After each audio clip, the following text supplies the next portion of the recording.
everyone, and welcome to Zest with me, Shel Marie, the podcast that will take you on a journey from the hustle to the harmony, fueling your passion whilst finding your peace.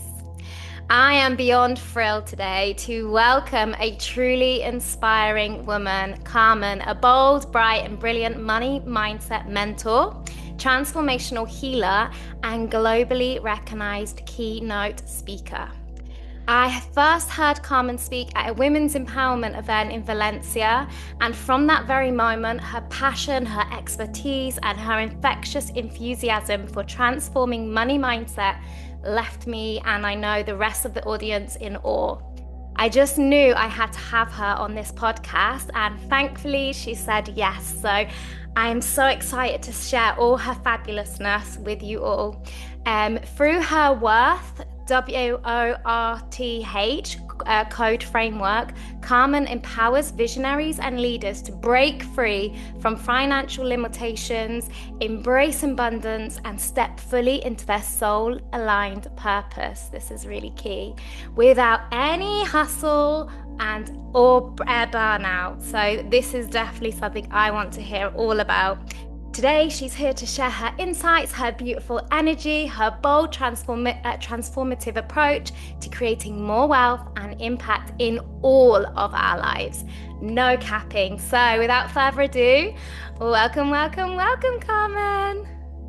Well, thank you. I'm so honored to be here and so wonderful to see you again after Valencia. It was so amazing to meet you and all the high vibe women that I had the opportunity to meet at that event as well. There were some high vibe guys there too. Yeah. So where would you like me to start, or where would you like our conversation to begin? So I always think, and I know I've just shared probably even just a snippet about you and all your fabulousness, but I think it's always great because I think often when we're on social media or LinkedIn or anything, I think we always see which is amazing. We always see the shiny, and I'm not saying that everyone doesn't have the shiny, but I feel like often what we pick, there's a turning point and a transformative period in our life where we either say enough is enough or we just get that click. So with that in mind, whatever you would love to share, I think sometimes that's where the real transformation and gem comes from, because then we're more relatable, aren't we, than just sharing what we've created now. So yeah, I'd love you to just talk us through, what was that moment for you? Sure. Well, a little bit about my background and journey. I grew up on a farm in West Central Minnesota in the US, kind of northern part of the country, lakes area. So it's agriculture, but also very much a tourist area. And when you think about just the kind of money stories that we get imparted to us by everyone around us, because our subconscious is programmed that by the time we're 7 years old, way too early before we have discernment, we take in messages about our worthiness to have money, our worthiness to have anything. What we can accomplish, what we can achieve, all the kind of belief systems that come at us from the adults in our lives who have good intentions, I think for the most part, but sometimes we take on really crappy money stories, limiting beliefs. I call it head trash. Oh, I love that. and I grew up with a bit of it. Some of it was good. I grew up with a really strong work ethic. I'm the oldest of three, and everything on the farm was hard work.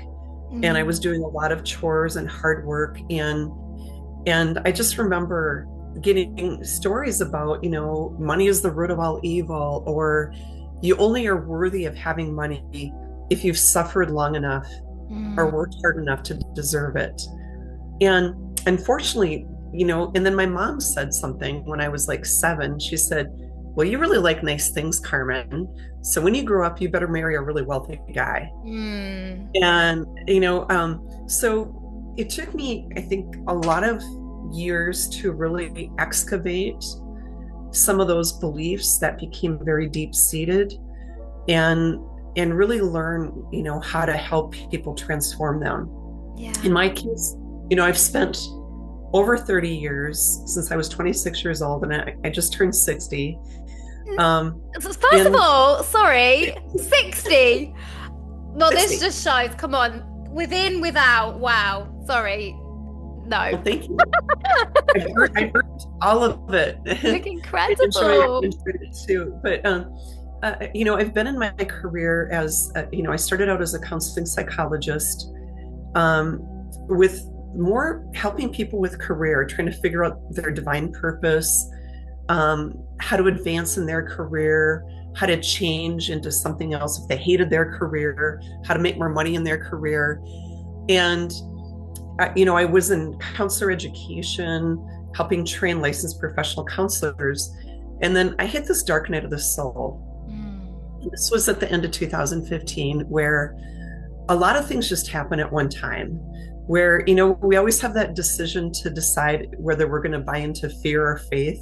And I was really at that really deep turning point in my life where I was dating someone and with whom I was in a very serious relationship, and I thought he was the one. And suddenly, the day after Thanksgiving, he decided to just break it off with me. I didn't see it coming, and he gave no explanation. So, I was left with a lot of, what did I do wrong? Yeah. And heartbroken. But at the same time, 3 people in my life, very close to me, were diagnosed with cancer. And one of them, within 2 weeks of diagnosis, she was gone. And I didn't even get a chance to say goodbye to her. By the time I found out, she was gone. And then, I was teaching at a graduate school, and I, had a position, I had my own coaching program that I created. And I found out my job was going away.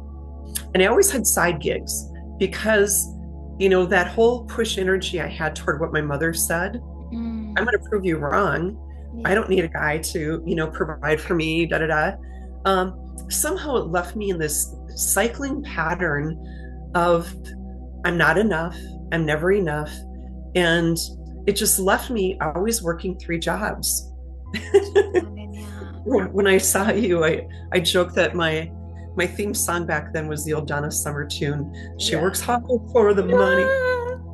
It really was In fact, if I remember rightly, sorry to interrupt you, but I think you came in dancing to it as well. Like, it was just, the energy was incredible. Sorry, I just felt like I just remember that beautiful memory. Thank you. Thank you. Hazarding to sing in front of a group of people, and especially when it's being live streamed and broadcast. And you were fabulous, honey. Daunting. You were fabulous. Oh, but so I found out my job was going away. And then I also had a corporate coaching gig, coaching these top leaders at PricewaterhouseCoopers, Facebook, their top executives. And that contract went away. And so suddenly, I had always been someone who had her next gig lined up before I made a move. And so here I was suddenly really relating to my clients, who lost their jobs and suddenly were wondering, how am I going to make ends meet? Or what am I going to do now? Or what does this say about my whole identity? When you've had a certain identity wrapped around certain roles that you've had in your life and your career. So I went into a really dark time where I kind of hung out in my house for a while, and friends were trying to get me out, and I was just so depressed and sad that I really turned inward. And I think the first thing I did, which is one thing I always recommend to clients, I'm really into feng shui. And I look at feng shui not as just physical clutter that we need to align and how we need to align the energy in our homes, but also our own energy. And so I took a look at physical clutter and really feng shuied my house for goals that I had. But then I really had to look at what was I holding on to in terms of resentments, regrets. And I always think, having been a counselor all these years, some of the hardest emotions I think we all face are shame, heartbreak, trauma, guilt, blame. Those are some heavy, heavy emotions, forgiveness. Yeah. And so I really had to look inward, like, where was I holding on to intangible stuff that I needed to unpack in order to get back into knowing that the universe had my back and was kicking things out of my life to bring good stuff in. Yeah. We have to get out of our own way, don't we? But we just like stay stuck in it sometimes. Ugh. Well, and it's because, our subconscious brain is the survival part of our brain. Yeah. It's really what keeps us alive and keeps us safe, but it fears change. It likes to hold on to the known because anything unknown could threaten your viability, right? Yeah. And so that's why so often we have that little voice in our head that kind of, sometimes yeah, the monkey mind that critiques us, that prevents us from moving forward, that questions our ability to accomplish our hopes and dreams, our ability to create money. Yeah. And so I had to confront that. Wow. And then it was amazing how things started to shift differently for me. And I discovered some new things. This was over 10 years ago that this happened now. And I've always been interested in, energetic healing and neuroscience and happiness psychology. And so I delved more into positive psychology. I went out and acquired another coaching certification. I think I have 14 of them now. And decided I was really interested in brain science. And then I learned about theta healing, which I was always curious, like, how do you get at that subconscious to overwrite some of these crappy programs? How do you find them with your conscious mind and get at them and put in new programming? And then I went on and took a training in theta healing. And I've been part of a mastermind now for, I want to say, like 18 years. Wow. And people who know me very well in my career, as a career coach, as a leader in that field, kept saying, you're going to scare people away because you're going to be too woo-woo. Don't do it. Yeah. And I really regret that I listened to them.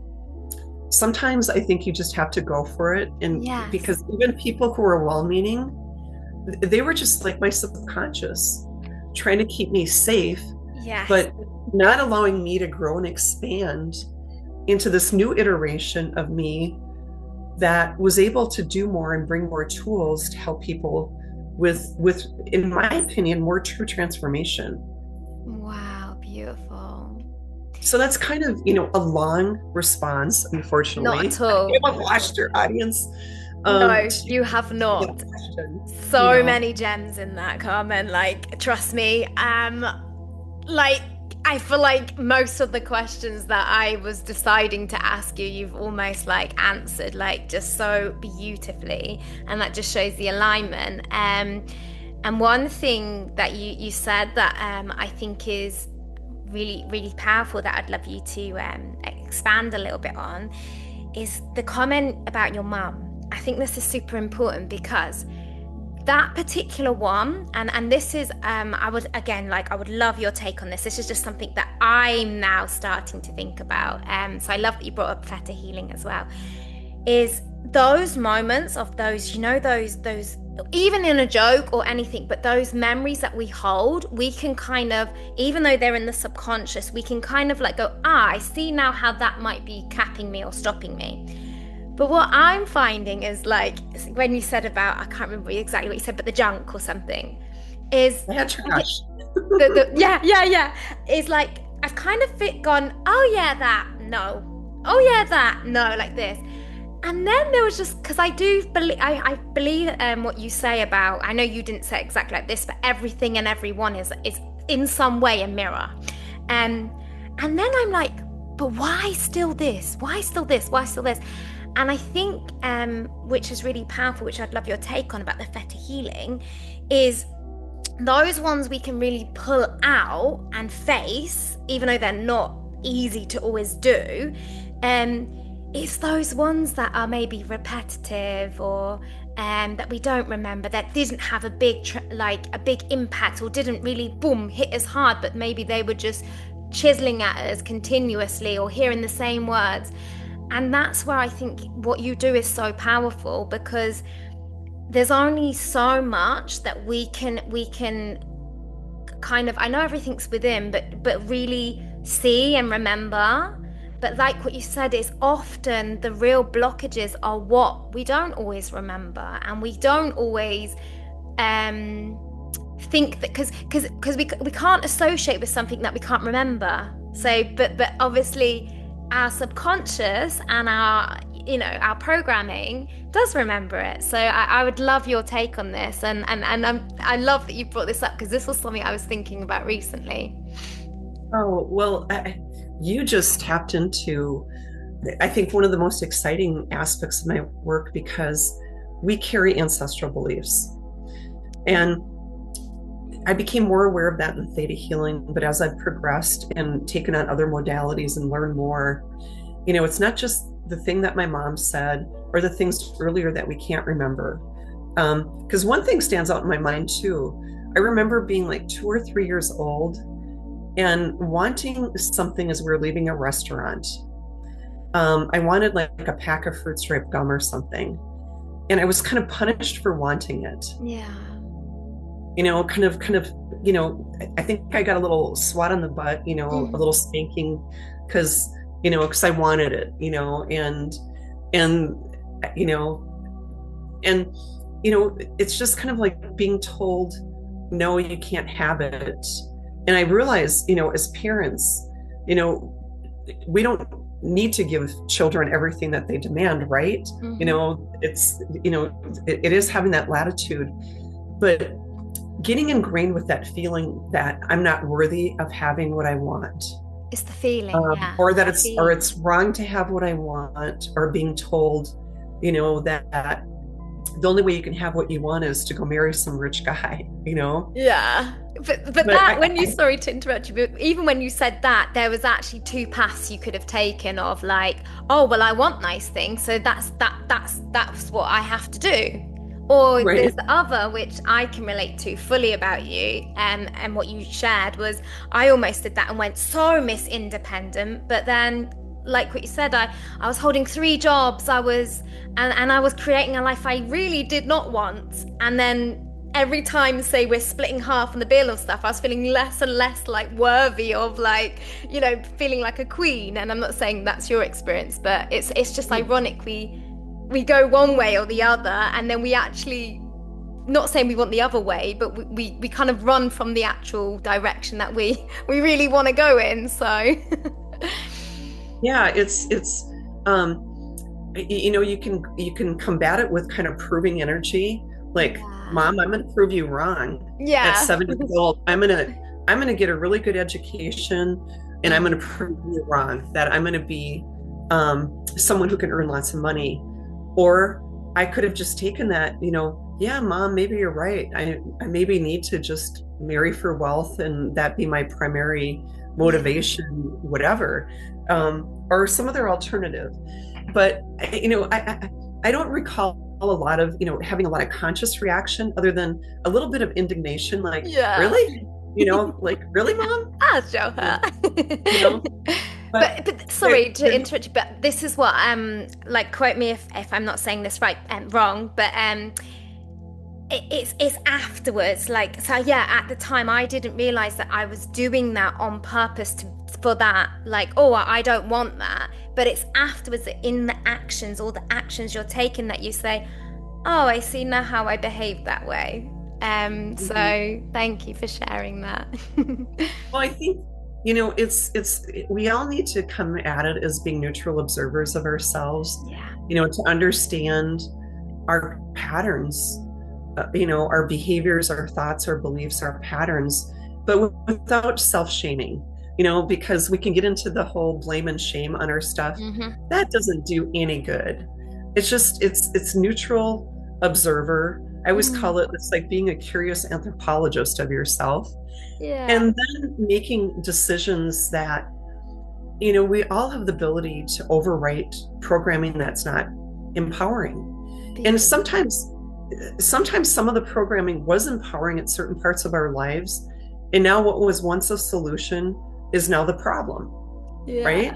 that's amazing. And I can think of so many instances in this when I've worked with people. I worked with one young lady who came to me who had anxiety. So I always look at what's the surface level belief and then what's the root belief. Mm. And what's different from coaching, to explain what I do, is I don't get into a whole lot of people's stories because we get addicted to our stories Yeah. and we get a dopamine effect in our brain from retelling certain stories. But what I'll do is ask a lot of series of questions to get at the root belief. So this young lady, she was in her 20s. I just said, tell me the first time that you ever felt anxious. And Mm. she went back to being about 7 years old. And she was diagnosed with dyslexia and, just having some difficulties with learning. And she was being pulled from her regular classroom Mm. into a special classroom. And some little boy, some little bully would sit outside the room and taunt her every day and tell her how stupid she was, how ugly she was, just started berating her daily. And she became very anxious. Mm. And then there were other things happening in her life too. Her mom had remarried, and suddenly, her mom had been a single mother, so she was the center of attention. But suddenly she had three younger siblings, and the anxiety served her. It helped her cope with the bully, but it also got her a lot of special attention in her family. Mm. It served her. She got to have companion animals in places where no pets were allowed. It got her certain perks. Yes. So we got to that root belief, and it was all about worthiness. And for me, when I'm helping a person release a belief, again, I always want to know, what was the gift? How did it serve you? Mm. There's always a little silver liner in there Yeah. before we release it. Then, what do you want to replace it with? Oh, that's And oh, beautiful. hello, you can't tell that same story anymore. You can't go around telling people you have anxiety, Mm. because then you're going to just recreate it. But I think that's so beautiful what you've just shared. And I really love that your framework, it spells out worth as well, which I'd love you to go into a little bit more in a minute. But that's the beauty of I feel of what you've just shared is often we want to take something away, but actually you've created, well, not even created, you just carried on the storyline in a more empowering way, or reframed it or reprogrammed it. And I think this is the power, because we can kind of say, identified, remove, and then it kind of like just floats somewhere, doesn't it? Because it's kind of Right. like, oh, okay. But then to say like, I don't know if this is what you do, but like, oh, what if, or actually this was a little gem, and this was actually really positive because you got this. And I think in doing that, it makes the person go, oh yeah, I didn't even think about that. That is a beautiful blessing that I got this animal, if it was an animal, or that my mum took that time to always sit with me every week and speak about things. And now I see why it continued, because I actually really loved that time with my mum, or I loved that time having my animal. And I think that, wow, that is so powerful, really Mhm. powerful. Thank you for sharing that. No, thank you. And so you asked about worth. So I created the worth code and trademarked that. And so the W stands for wake up your why, because I think we all are here for such an important divine purpose. We Mm. have divine timing.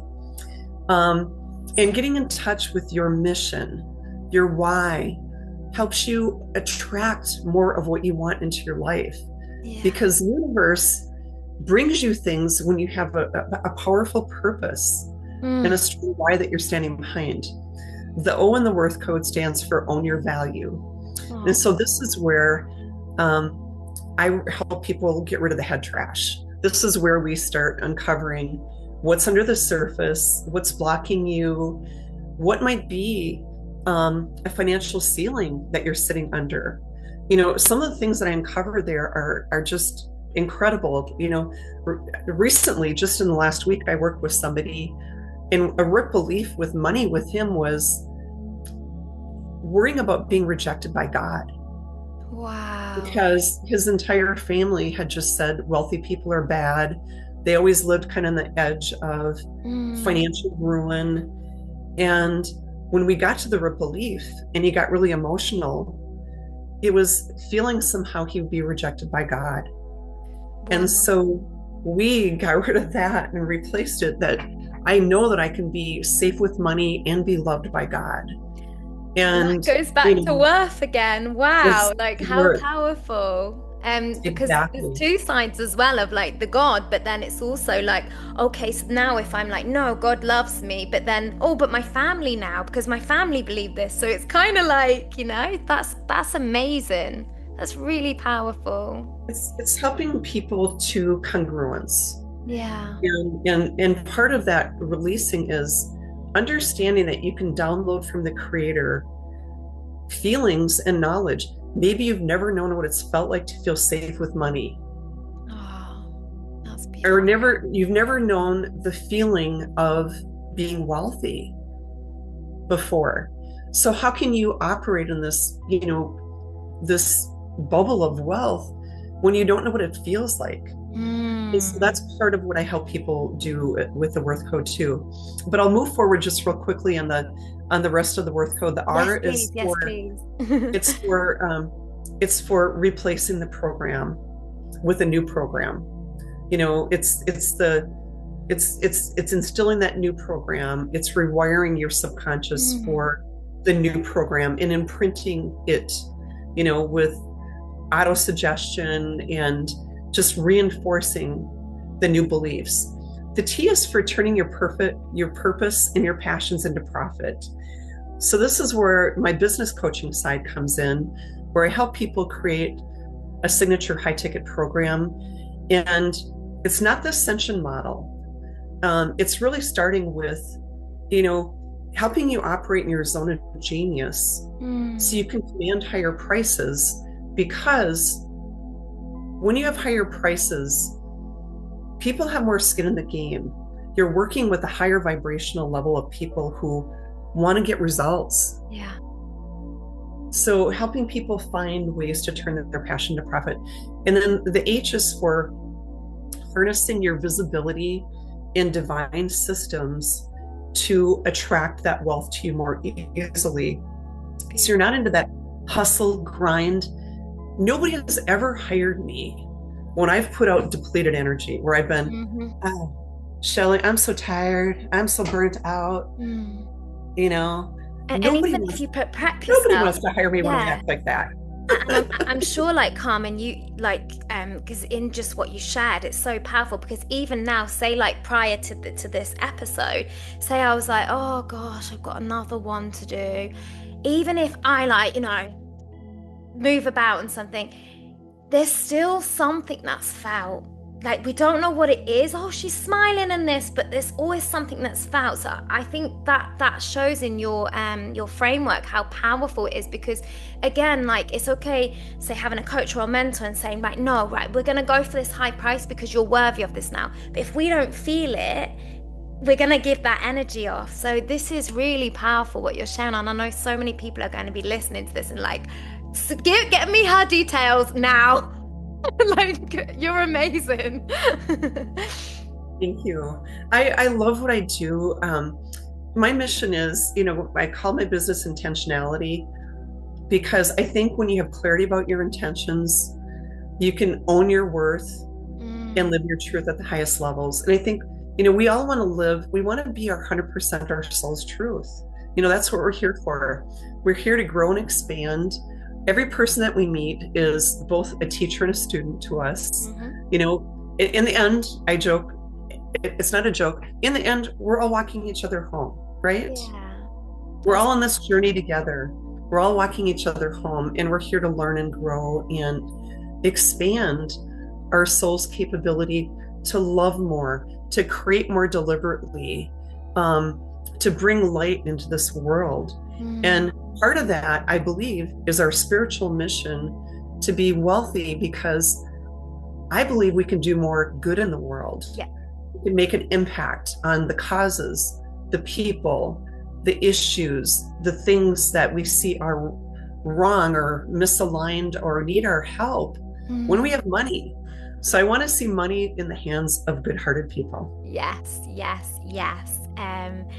And that's why I feel, and this is just maybe a story or whatever, but it's just ironic. And again, it doesn't mean that there are so many incredible people like yourself in positions where, you've cracked the code almost and now you're using it for the highest good. But it's ironic that most of us that have these purest intentions and these incredible great plans, and it's like we've almost got to go through it, not always, and almost crack that code, of like thinking, no, I don't want it because there's bad in the world. And but actually then we have that moment, and I know I was someone like that says, no, I deserve that, because in me having that, I can create these sanctuaries that I want to create. I can infuse more. I can travel to these different countries and give more and do more, and still feel safe and held and stable.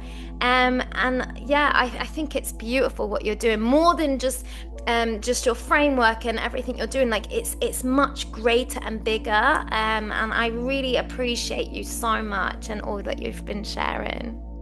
Thank you so much. I know you're on the same journey, or you wouldn't be having this wonderful podcast or speaking in Valencia, because you gave such an amazing presentation as well that was so transformational.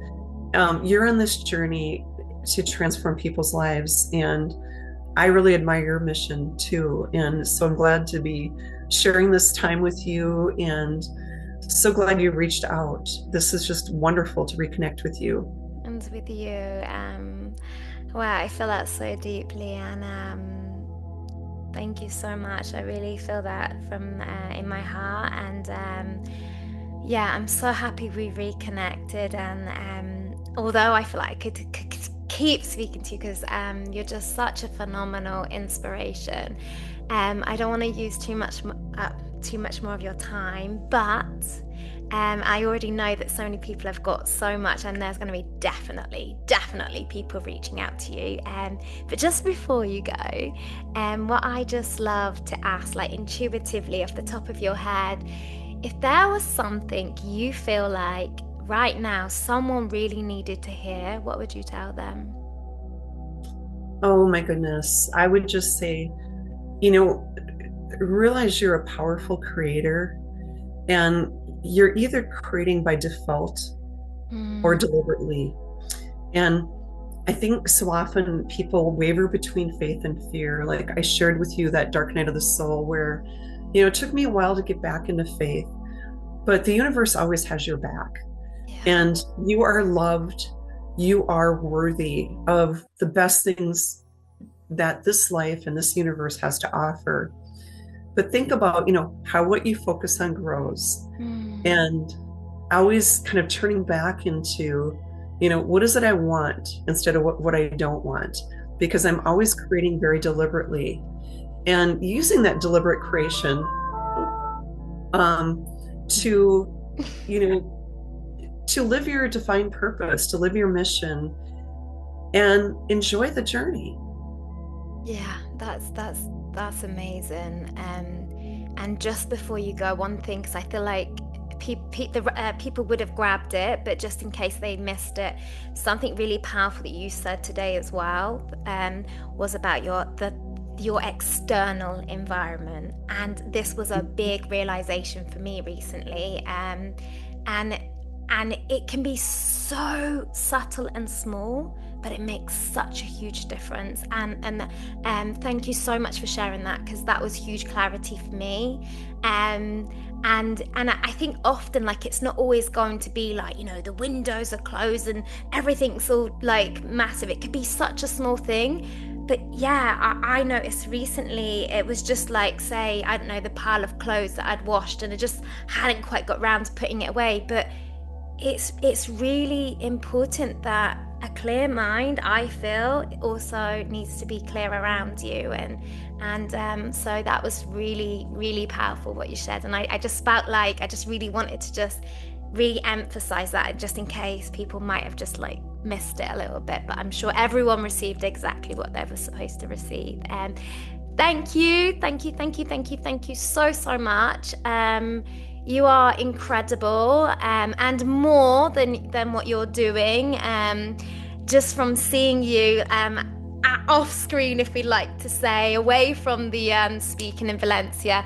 This woman, not only to work with, she is fun, she is vibrant, and she is just amazing. So more than just a coach, a mentor, you will enjoy your experience with her more than just the transformation. And I'm so thankful for this co-creation with you, and I would continue wishing you all that your heart desires and much, much more.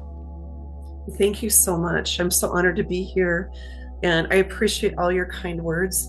And I just wish you well and your audience as well. And I look forward to talking to anybody that would like to reach out and connect. Absolutely. Thank you. Thank you.